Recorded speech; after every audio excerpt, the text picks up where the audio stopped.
कारण रहा कि आप धर्म परिवर्तन कर रहे हैं? धर्म परिवर्तन की यहाँ पर कोई बात नहीं है। जब मुझको इस्लाम से निकाल ही दिया गया तो अब ये मेरी मर्जी है कि मैं किस धर्म को स्वीकार करूं। सनातन धर्म दुनिया का सबसे पहला मज़हब है, पहला धर्म है, और जितनी उसमें अच्छाइयाँ पाई जाती हैं, इंसानियत पाई जाती है, हम ये समझते हैं किसी और दूसरे धर्म में नहीं है। और इस्लाम को हम धर्म समझते ही नहीं हैं।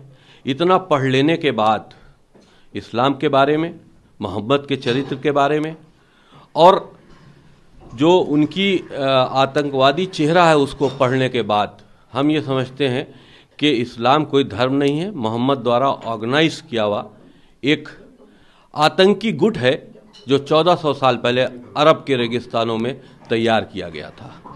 तो जब हमको निकाल दिया गया, हर जुमे को नमाज के बाद हमारा और महाराज जी का, यति नरसिंहानंद गिरी जी का सर काटने के लिए फतवे दिए जाते हैं, इनाम बढ़ाया जाता है। तो ऐसी परिस्थितियों में हमको इस्लाम कोई कहे या हमको कोई मुसलमान कहे, इस पर हमको खुद शर्म आती है।